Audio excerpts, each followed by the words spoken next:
Hi, y'all. My name is Vanessa Placeris, and I am an assistant professor in the counseling and school psychology department here at SDSU. I'm very grateful to get to chat with y'all in a virtual format. I've got to love all things Zoom these days.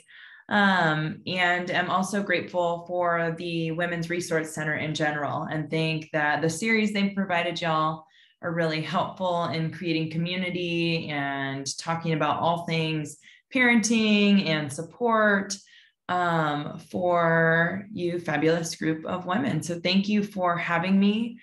In today's talk, we're going to be discussing compassion. I wish we could have this conversation in person, although I recognize the barriers currently with health and all other things. And so I think that doing this via Zoom and providing my contact information for any questions y'all might have is a way that we can create a virtual community as we talk about compassion. When we think about compassion and kiddos specifically, it's important to recognize how unbelievably absent compassion has been in largely missing in conversations related to the social movements and racial injustices that have been happening across the country. And more specifically, if we think about the last 2 years we've lived, we have lived through and are currently still living through a global pandemic, frequent racial injustices that are being recorded and watched and rewatched on the internet, the impact all of this has had on our mental health and our kiddos' mental health, and what we can do moving forward to address things to start to help bridge the gap between mental health related issues and them turning into bigger issues as kiddos grow older. And compassion is one way that we can do that. When we think about compassion, so I'm going to ask y'all to think about your experience as a kiddo. I think it's important for y'all to know I don't have a child of my own currently.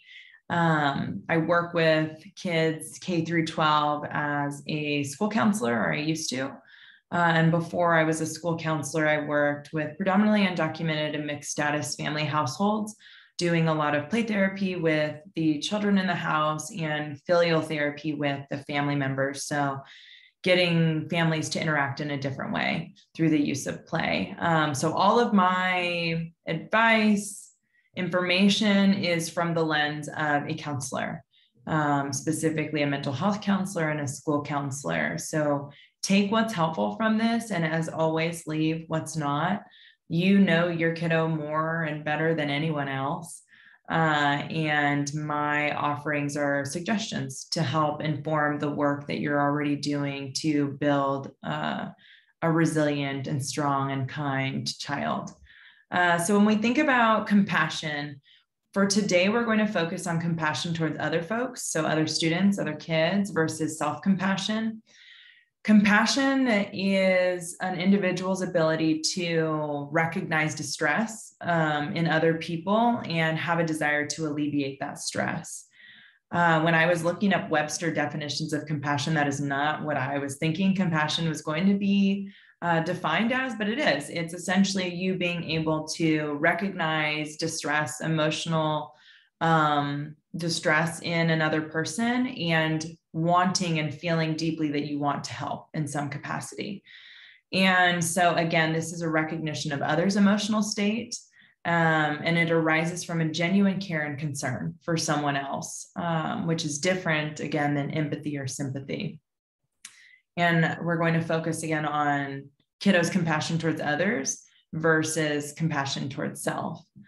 The reason we're focusing on compassion is because compassion has been proven in literature and research to support stronger social skills. So kiddos who have more compassion show that they have stronger and more healthy social relationships, which contribute to overall wellness. And when we think about compassion related to prejudice, there's literature to support that the more compassionate kiddos are, the less likely they are to hold prejudice against other kiddos with different identities than theirs. And so one way to bolster strong relationships, less prejudice, is through cultivating compassion at an early age. And so that's what we're going to be focused on today. I'm going to spend a little bit of time talking about why this matters, especially at a young age, and then go into what we can do, right? What we care about. How can we do this at home, at school with our kiddos? So looking at developmental models for children, developmental models typically state that social behaviors start as early as infancy. So think about your littles and when they started to make eye contact with you and smile with you and gesture to you. This was all happening when they were younger, or typically developmentally, it's happening when they're younger. My sister had a baby recently. He's 7 months old now. And the first 2 weeks, I think, we were like, oh my goodness, is he going to smile? Is he going to smile? Is he going to like try and grab our finger? And I think it was like into the first half of a week, he like gave us a little teeny tiny smile. And we thought, is he smiling at us? Did we do something?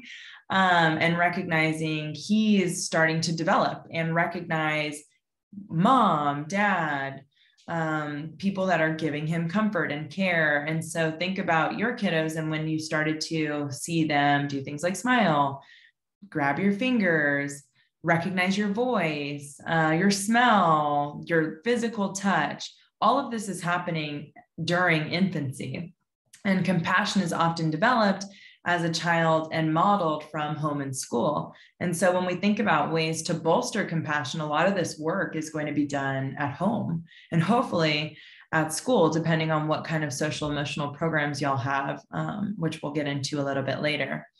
But kiddos begin to display social behaviors in the form of gestures, like we just talked about, grabbing hands, reaching for, high fives, cooperative play. Do they share their toys? Do they keep everything to themselves? How they resolve conflict, how they express frustration, and also how they prefer to spend time, whether it's in isolation or with other kiddos.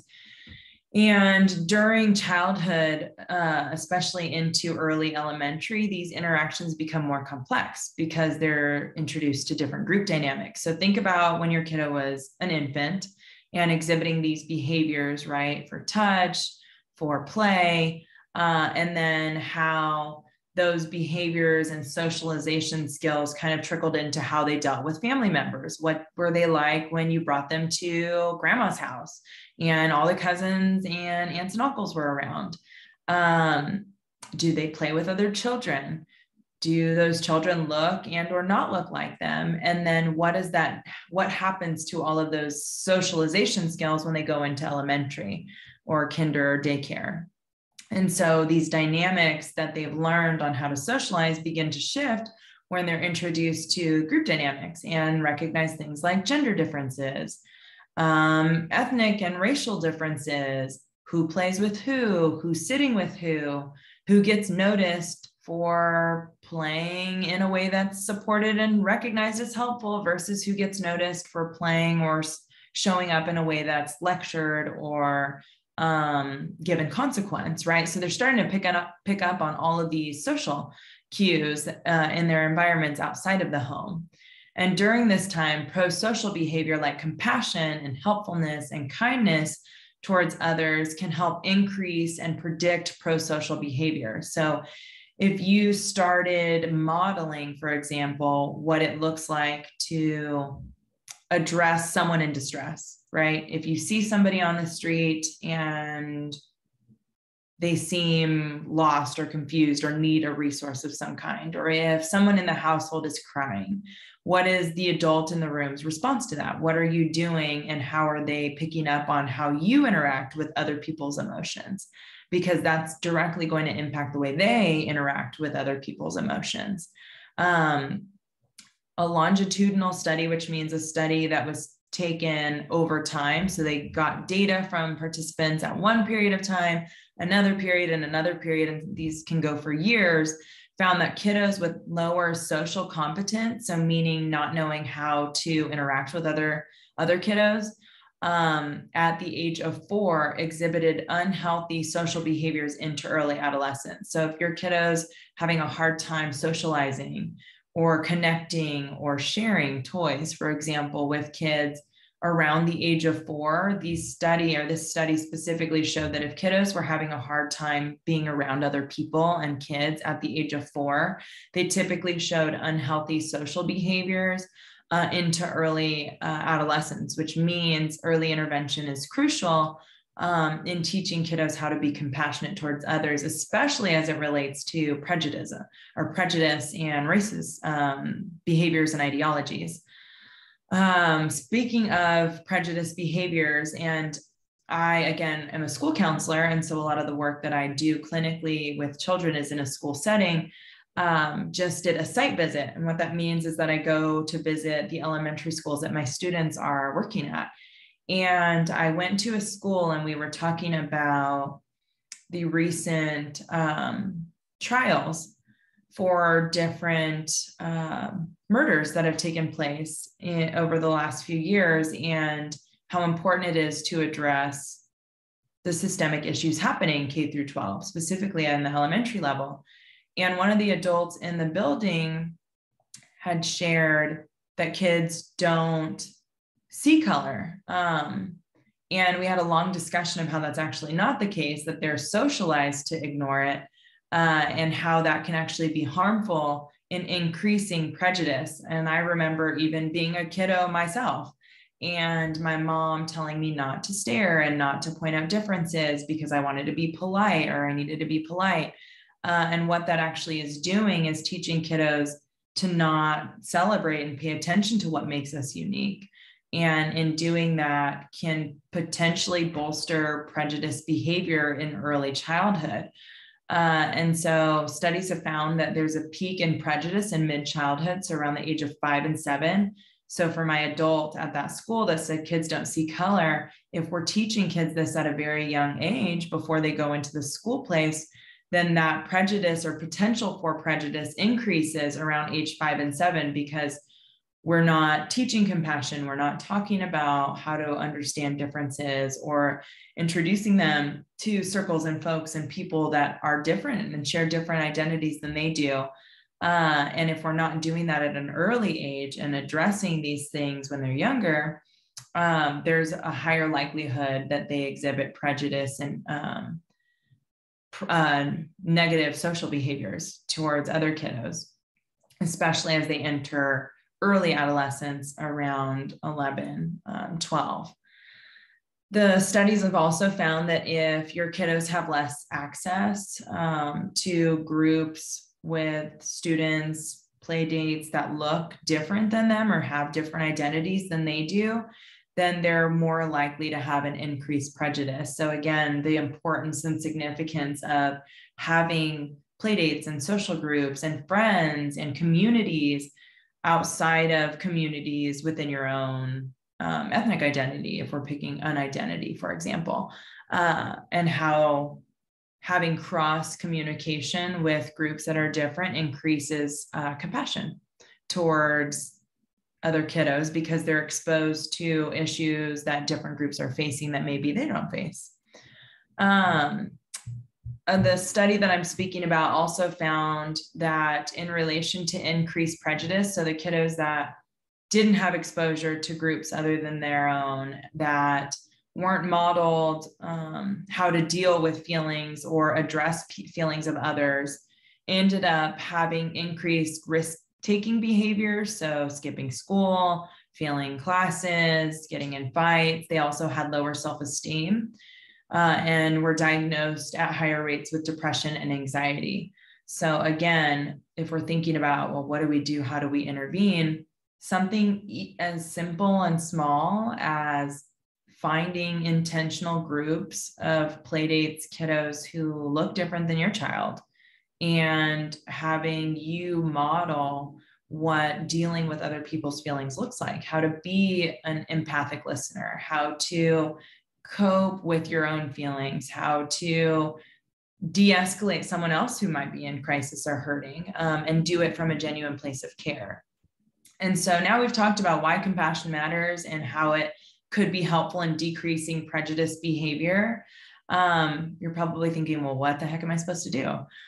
So talking about interventions, it's really important to address compassion early on, especially as it relates to the study that I talked about that disclosed that students typically have an increase in prejudice around ages 5 and 7, especially if they haven't been modeled how to have conversations about differences and how to celebrate differences. And also, if they're watching you all or the adults in their lives interact in specific ways, they're going to internalize that as the way to interact.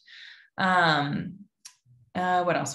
Overexpression. So you're wanting to not only talk about how to celebrate differences, but also how to be an anti-racist. And my sister, thinking again about Mateo, my godson, who's 7 months old, he is half Mexican-American and half Hawaiian. And he looks a lot like his dad, so a lot lighter complected than my sister is. And it was important for me when he was born to provide books and reading material for him to see people in the books that look like his mom, and that talk about things like how to be an anti-racist baby. Yes, there are books that talk about how to be an anti-racist baby. It is never too early to start talking about how to actively be anti-racist. I think a lot of the dialogue around racism has been, well, I'm not racist, right? I don't hate other people. I don't treat other people differently, but it's not enough to not hate or treat people differently. It's to actively be standing against racism, which then goes into the anti-racist kind of materials that you could be exposing your kiddo to at a very early age. Research has also found that using mindfulness-based kindness curriculum can be helpful. So again, addressing that mindfulness practices go back to Buddhism, and not culturally appropriating these different breathing techniques and ways to be present, but also teaching kiddos how to use these techniques and exercise how to be kind. What does it mean to be kind? Why do we say thank you, right? I think growing up, for me at least, I felt like I had all these rules that I was supposed to follow, but never understood why they were important or what they meant. And so explaining to kiddos in your parenting style why you say thank you. And to not say thank you out of habit, but to say it out of genuine gratitude.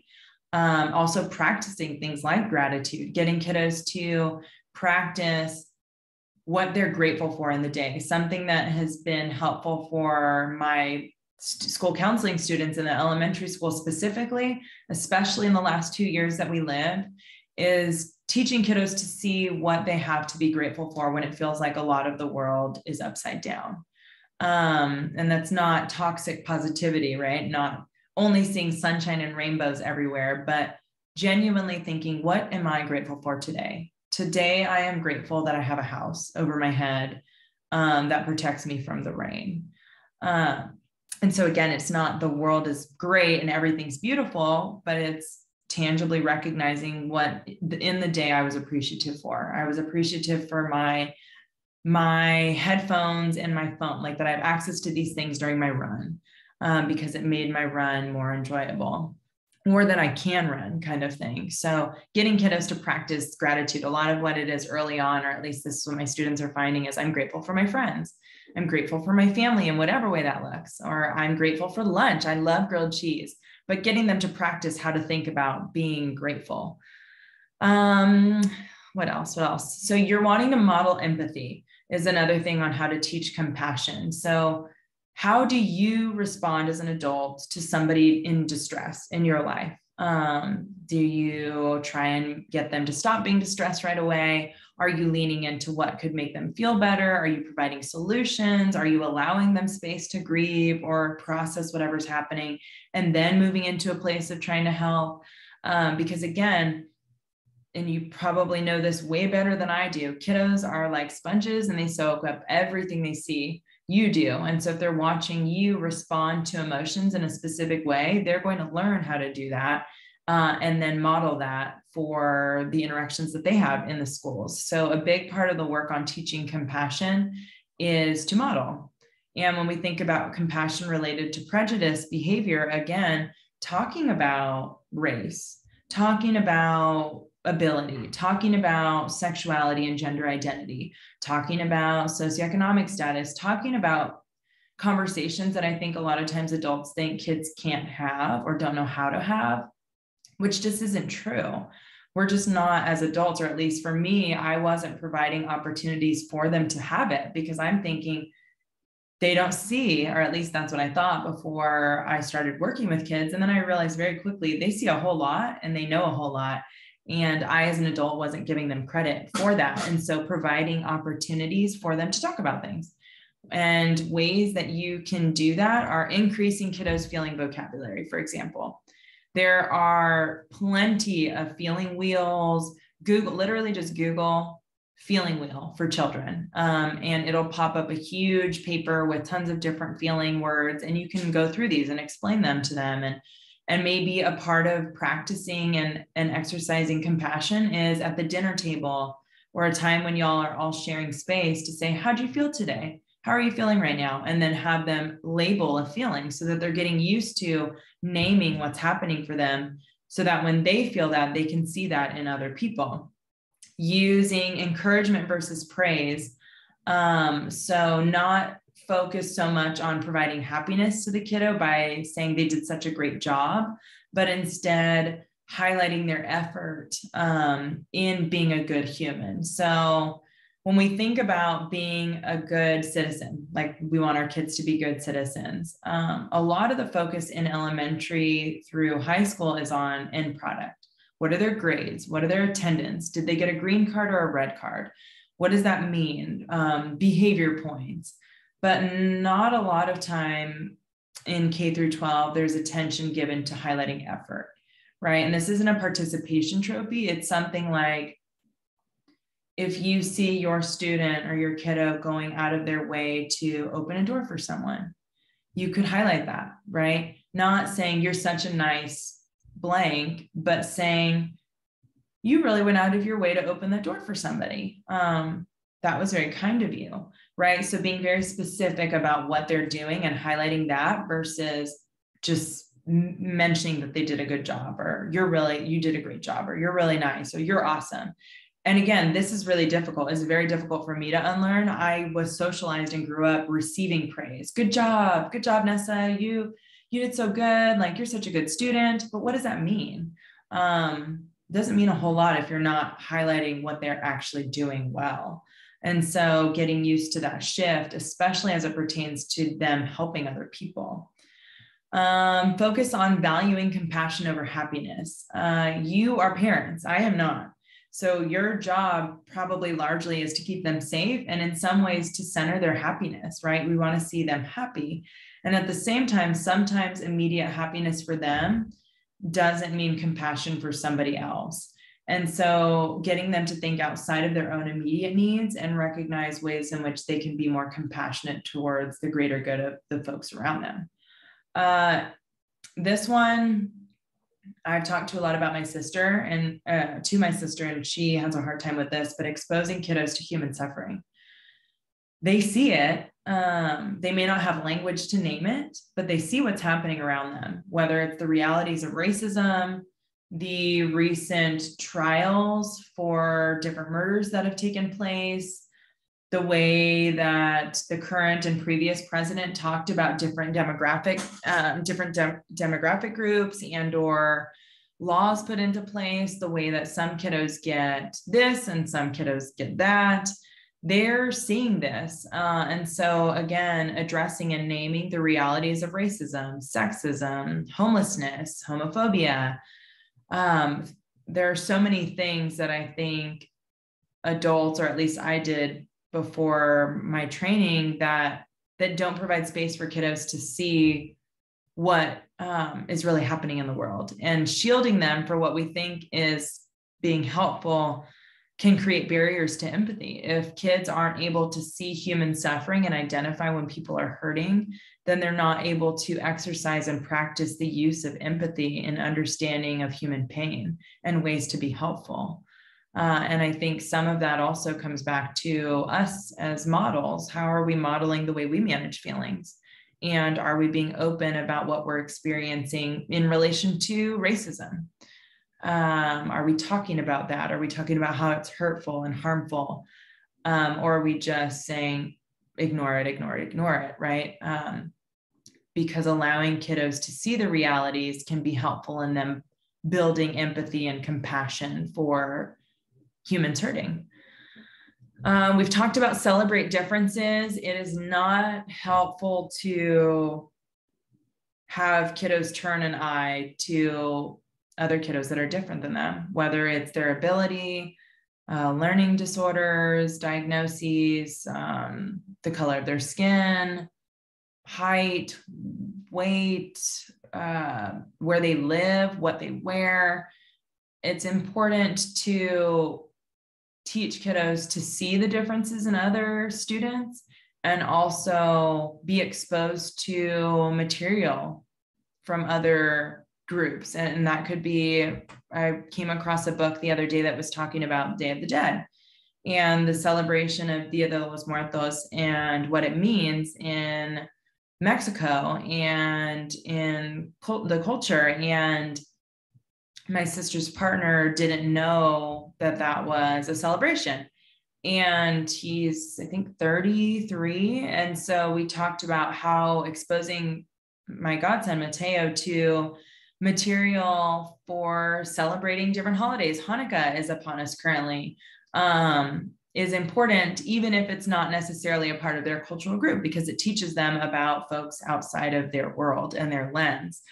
Other resources to be able to do that, oh my goodness, there are so many books. Google compassion and tons of books come up. You can resource your local library. You can also get a library card and rent a lot of these for free. You can download them if you're not wanting to go into the library online. If you create an account, Netflix is another helpful place. And I know folks are wanting to stay away, or some folks are wanting to stay away from screen time. So limiting screen time, if this isn't a part of the way that you are choosing a parent, but if you are allowing screen time, knowing that there are really helpful resources that kiddos are connecting with because it's in a format that they relate to, right? Whether it's social media or Netflix, Hulu, and music.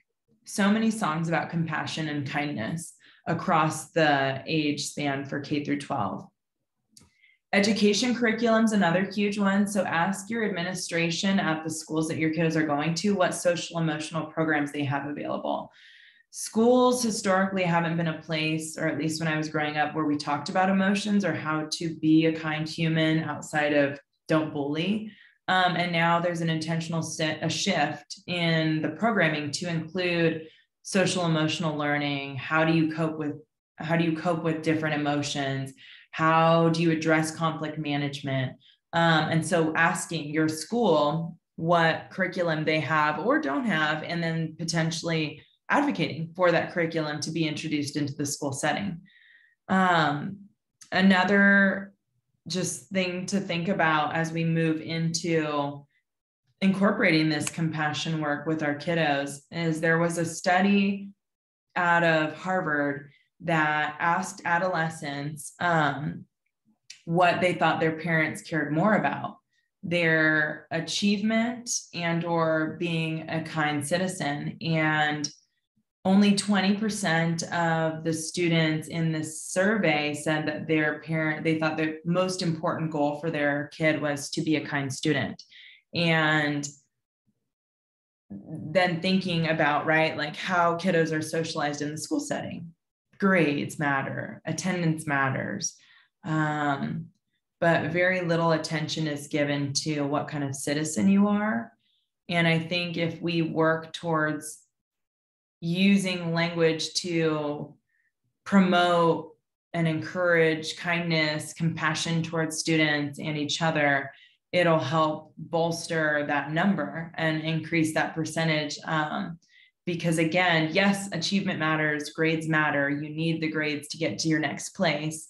And at the same time, what if as much or even just a fraction of the focus was moved to how do you help create like kind humans?